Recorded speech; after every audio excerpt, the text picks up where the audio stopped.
So by the time you went to Harvard undergrad, well, so wait, you drop out at the age of 16, and you start reading Marx in your late teens. No, I started reading Marx, yes, 1940, at age 19. Age 19. And then you were in the Marine Corps for a couple of years. What was it, 2-3 years?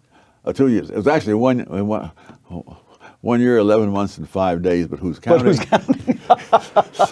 All right, so by the time you went to Harvard, you had already become intellectually engaged with Marxism. Yes. And remained, and Harvard didn't talk you out of it, and the study of economics at Harvard didn't talk you out of it, nor did getting a master's at Columbia, nor did getting a doctorate at Chicago dissuade you from Marxism. Is that, and you studied with Milton Friedman of all people. How could you have sat in Milton Friedman's classroom and remained a Marxist? Some people are just stubborn.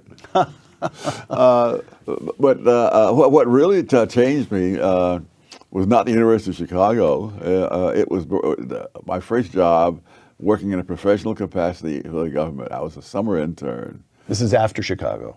Or No, while I was still a graduate student. Got it.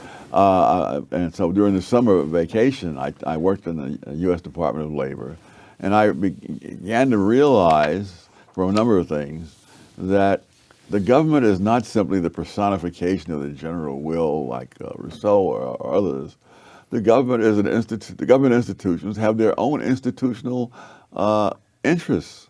One involved the minimum wage law. I was a big supporter of that. But I also knew that there was an argument that minimum wage laws simply priced low-wage workers out of a job.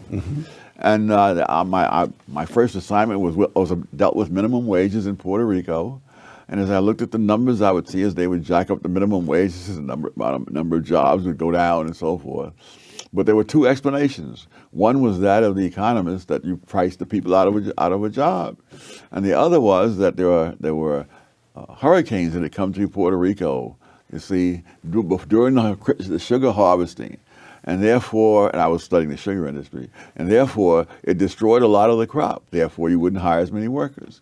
Now in Chicago, I had been taught that if there are two different theories, there should be some empirical evidence in principle that could distinguish what would happen under one theory from what would happen under the other. Right. And so I wrestled with that for most of the summer.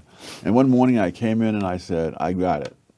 What we need are data on the amount of sugar cane standing in the fields before the hurricane struck. And as I waited for the congratulations, I could see stricken looks around me in the room. Like, this guy has stumbled on something that will ruin us all. You know? And they said, well, we don't have those data. I said, oh, I'll bet the Department of Agriculture has it. He said, well, but that doesn't mean we have it. You'd have to have a request go up the chain of command to the Secretary of Labor. He would then confer with the Secretary of Agriculture. It would come down the chain of command in the Department of Agriculture to whoever has those numbers, and so on. I said, good. Well, they say a journey of 1,000 miles begins with a single step, so I will now submit my request to the Secretary of Labor, which I did. And I am still patiently awaiting this reply. And the institutional fear of the number was what? That it would...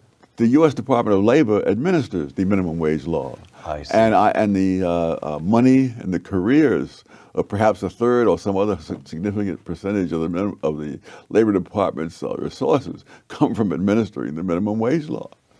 One of the real farces of all this is that the law itself, Section 4D, I still remember, requires the Labor Department to study the employment effects of minimum wages. And those studies are absolutely a farce. In fact, some years after I left, I did an article saying why those studies were a farce. And when I came back later on to the Labor Department to do some research, one of the older librarians who remembered me turned to the younger librarian and she said, this is the man who wrote that article that has everybody up in arms. So you began to be dissuaded of Marxism. And of government in general, because the government is not out there at the personification of the national interest. Right. They have their own interests, and the Labor Department was clearly an interest in keeping the minimum wage because that's their jobs and careers and power.